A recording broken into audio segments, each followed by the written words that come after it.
안녕하십니까. 소방기술사 기계편에 대해서 본 강의를 실시하기 이전에 여러분들이 간단하게 우리가 최근의 동향이라든지 본 교재의 특성이라든지 이런 부분에 대해서 먼저 말씀을 좀 드리는 게 좀 더 효과적일 것 같아서 지금 이제 언급을 좀 드리겠습니다. 첫째, 우리가 지금 기술사 시험 동향에 대해서 조금 살펴보면요. 이거 기계편에서만 다른 부분은 그렇고 특히 기계편에서 좀 두드러지는 현상이 과거에는 실제적으로 아주 좀 단편적이면서 굉장히 전문적인 지식, 다시 말해서 NFPA 이런 기준에 대해서 아주 구석이 있는 그런 문제들을 많이 풀었습니다. 근데 최근의 트렌드는 어떻게 가냐 그러면 실제적으로 NFSC하고 NFPA를 비교 분석을 해서 개념적으로 이해하고 있는지 없는지 이런 식으로 좀 문제가 이렇게 흘러가고 있습니다. 약간 바뀌고 흘러가고 있겠죠. 그래서 수험생들이 어떻게 보면 굉장히 공부량은 과거나 지금이나 예를 들어서 어차피 절대 수험 시간은 비슷하다고 할지라도 공부하는 방법에 있어서 조금 차이점이 두드러지고 있다고 이렇게 보시면 되겠습니다. 과거하고 지금하고. 그리고 과거에는 이런 단편적인 지식에다가 예를 들어서 설계 쪽에서 수험을 묻게 되면 예를 들어서 기계 문제 플러스 건축 문제 플러스 전기 문제 이거를 복합적으로 해서 조금 개념을 아는 그런 종합적인 선물 세트 같은 문제가 나왔다면 요즘 같은 경우는 설계 문제에서 굉장히 많은 함정을 이렇게 지금 집어넣습니다. 집어넣어서 단순하게 한 단편에 대해서 이해를 갖다가 깊이 있게 하지 못하면 문제를 푸는 데 있어 가지고 실수를 많이 하도록 그런 식으로 지금 이렇게 문제가 이렇게 바뀌어가고 있습니다. 자, 그래서 이 개념이 그리고 세 번째 개념이 NFSC 이 화재 안전 기준에 대해서 굉장히 많은 기출 문제가 나오고 있다는 것. 즉 다시 말해서 화재 안전 기준에 대해서 기술하시오, 작성하시오 또는 그런 식으로 해서 문제가 굉장히 많이 나오고 있다는 것. 그렇습니다. 그래서 모든 기술사 문제가 그렇겠지만 아직 이 극단적이라는 표현보다는 화재 안전 기준을 암기하는 것은 사실은 우리 수험자 입장에서는 조금 단순한 요소라고 봅니다. 그렇지만 물론 상당히 수험 시간은 굉장히 필요하겠죠. 이런 암기에다가 플러스 개념 이해. 이 또 개념 이해 같은 경우는 기존의 기출 문제를 약간 또 탈피하는 그런 쪽으로 일단 가고 있습니다. 가고 있고 또 세 번째 특징이 한 번 나왔던 기출 문제가 이제 반복돼서 나오는 분야들이 서서히 생기고 있다는 것. 과거에는 이렇지 않았습니다. 과거 같은 경우는 불과 한 3, 4년 전만 하더라도 기출 문제에 있어서 거의 반복되는 문제가 거의 없었다고 보셔야 돼요. 근데 최근에는 계속 이런 반복된 문제들이 출제가 되고 있다. 중요한 부분에 한해서. 즉, 이 말은 무슨 말이냐면, 최근 한 3, 4년 동안 나왔던 기출 문제를 갖다가 계속 보셔야 된다는 거. 보시고, 여기에 대해서 이해를 하셔야만 또 반복되는 문제에서 쉽게 점수를 딸 수 있는 그런 경향도 있다. 그래서 이런 식으로 문제가 지금 흘러가고 있다는 거를 일단 수험생들이 그 자격증을 취득하는 것이 목적이기 때문에 후에 공부는 기술사를 취득하시고 나서 다시 더 하시면 되는 거니까 이런 식으로 문제가 흘러가고 있으니까 기계 분야에 한해서는 수험 공부도 좀 하셔야 될 것 같아요. 그래서 본 교재도 역시 개념 쪽에 굉장히 좀 많은 할애를 했던 거고요. 그래서 기술사 시험 문제가 이렇게 흘러가고 있더라. 그런 내용이 되겠습니다. 그리고 두 번째 우리가 지금 계속 본 강의 시간에 NFPA하고 NFSC에 대해서 계속 언급을 하고 있습니다. 그래서 소방에 대해서 또 오래 전문적으로 공부하시지 않으신 분들은 계속 이 NFPA에 대해서 거부감을 느끼실 수도 있습니다. 있기 때문에 이제 미리 말씀을 드리는데 NFPA를 무시하고는 지금 소방기술사 시험을 합격하기가 사실은 거의 어렵다고 봐셔야 됩니다. 즉 NFPA에 대해서 NFP 기준을 쓰시오. 이런 문제들은 사실은 거의 안 나오겠지만, 개념적인 이해, 물론 한두 문제씩 나오기도 합니다, 사실은. 개념적 이해라든지, 이런 포괄적인 시스템 이해를 위해서는 반드시 NFPA에 대해서 같이 이렇게 보셔야 됩니다. 그래서 본 교재 같은 경우도 마찬가지고, 기타, 지금 현재 수업수라고 나와 있는 교재들. 계속 이렇게 우리가 NFPA 기준이라는 말은 안 썼지만, 사실은 모든 이론이라든 개념이 여기서 나온 겁니다. 그렇게 보시면 됩니다. 그것이 정확할 것입니다. 그래서 이 NFPA에 대해서 언급을 하실 때 여러분들이 이 NFPA가 미국 하자 안전 기준이거든요.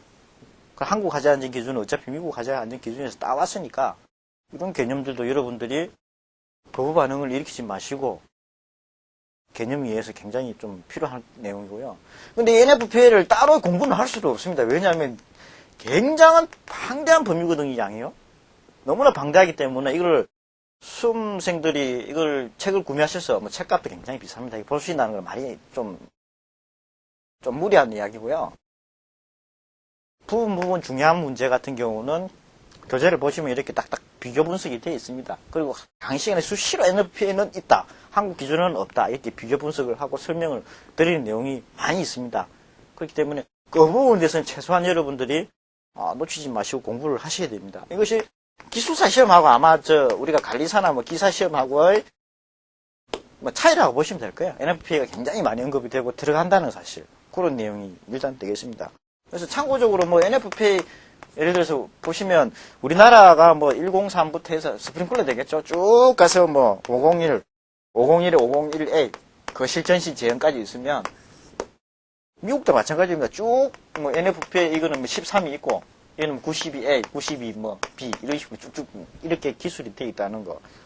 자, 이런 뭐 목차 제목 정도는 여러분 알고 뭐 상식적으로도 알고 계시는 게 좋을 것 같습니다. 좋을 거고 그다음에 국내에는 연결 성수관과 옥내외 소화전이 이렇게 분리되어 있는데 반해서 NFPA는 이것이 분리되어 있지 않습니다. 그냥 NFPA 14로 해서 하나로 묶여져 있다는 거. 그래서 혹시나 이 개념을 예를 들어서 뭐 기술 자료라는 것 부가적으로 보실 때 이렇게 묶여져서 따로 분리하지 않더라. 그 개념을 일단 찾고 이렇게 교재를 보셔야 이해하기가 일단 쉽습니다. 자, 그렇고요. 우리가 어차피 시험이란 것 합격을 하기 위해서 여러분들이 공부를 저하고 같이 하는 거니까 기출 문제에 대해서 살펴를 좀 보면 우리가 기출 문제에서 보시면 뭐 기술하시오. 이거는 뭐 시험 요령에 대해서 제가 좀 말씀드리는데 또는 문제점을 뭐 설명하시오. 뭐 또는 설명하시오. 막 이런 내용들이 있습니다. 우리가 쪽으로 뭐 논하시오 그런 내용이 있겠죠. 논하시오라는 내용은 사실은 서론, 본론, 결론이 이렇게 들어가야 돼요. 이거는 논해라는 거. 자기 생각을 분명히 집어넣으라는 거. 확실히 이렇게 묻고 있는 겁니다. 근데 기술하시오 이렇게 됐을 때 결론, 서론, 본론 이렇게 꼭 굳이 분리하실 필요는 없다는 거. 왜? 서론, 본론, 물론 결론을 이렇게 분리하셨으면 굉장히 좋겠지만 시간적으로 여러분들이 시험을 치다 보면 상당히 부족해요, 시간이. 그러다 보니까 딱 문제를 보시고 논하시오 있으면 무조건 서론, 본론, 결론을 집어넣어야 된다. 확실한 겁니다. 그리고 기술하시오 같은 경우는 본론 부분만 핵심적 내용을 언급하면 크게 문제가 없습니다. 서론하고 결론을 안 쓰시더라도 크게 문제가 없습니다.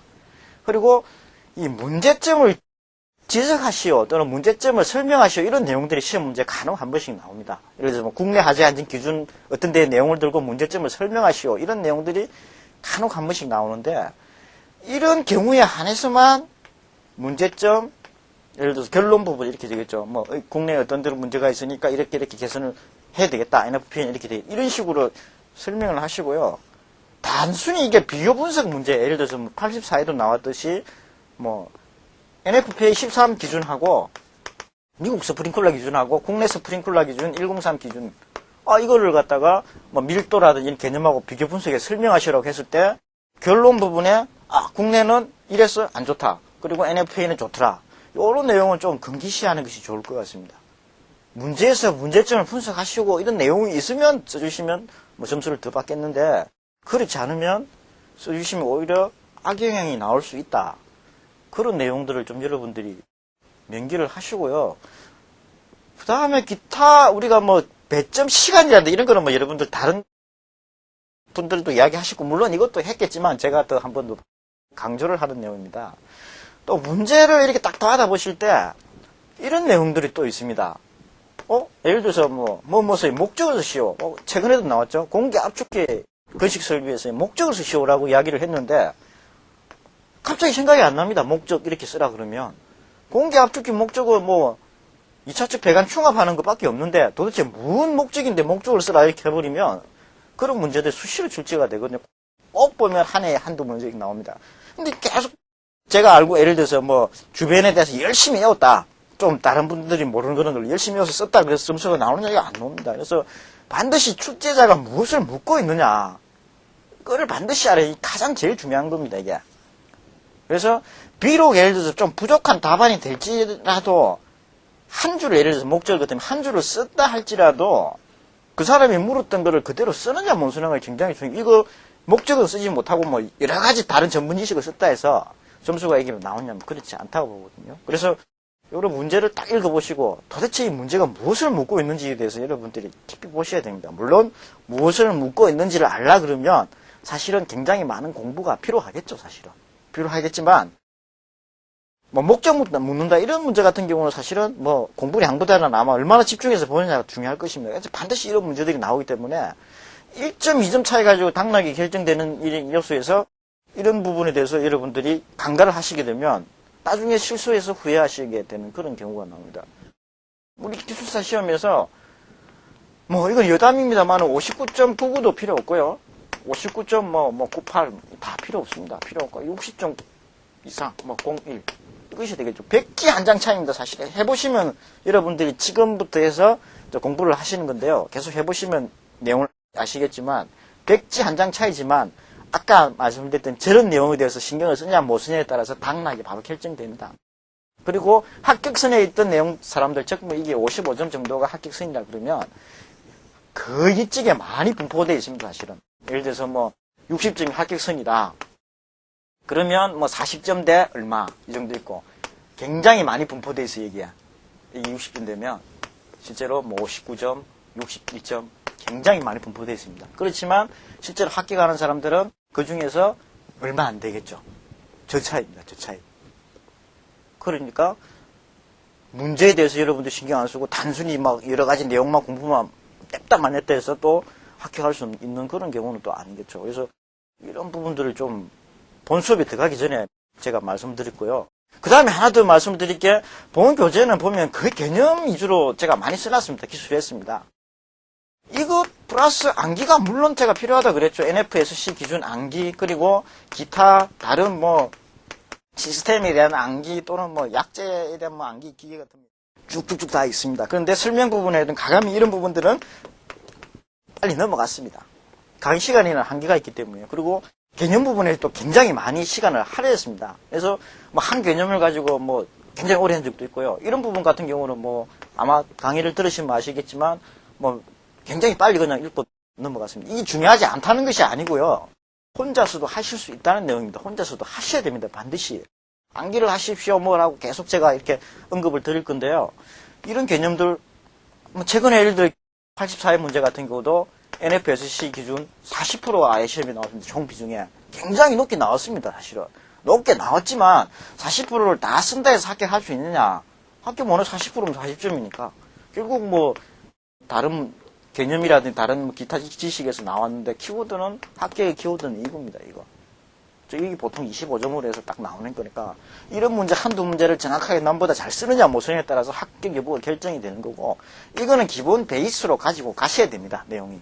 가지고 가셔야 되고 다시 한번 말씀드리지만 강의 내용에서 대충이란 말보다는 빨리 넘어갔다고 해서 중요하지 않다는 건 아니기 때문에 이 부분도 굉장히 여러분들이 신경을 쓰셔야 되고요. 그래서 지금 강의 시간이 총 뭐 얼마나 될지 모르겠지만 이 부분이 전부가 아니거든요. 강의는 제가 볼 때는 수험 공부에 지금 10%도 안 돼요. 사실은 10%도 안 되고 여러분들이 굉장히 많은 노력을 하셔야 좋은 결과가 있을 것 같습니다. 그래서 본 강의 같은 경우는 다시 한번 말씀드리지만 소방 기계 설비에 대한 개념 이해에 대해서 여러분들이 조금 더 빨리 핵심에 접근할 수 있도록 그렇게 도와주는 의미로 생각을 하시고 저하고 천천히 하시다 보면 아마 개념을 잡고 기출문제의 트렌드라든지 뭐 기출문제에 대해서 푸는 것도 굉장히 제가 조금 나름대로 신경을 썼기 때문에 교재를 반드시 같이 보시고 교재 같은 경우도 한 2번, 3번 정도 이렇게 반복해서 보시면 아마 뭐 좋은 결과가 있으리라고 생각이 되겠습니다.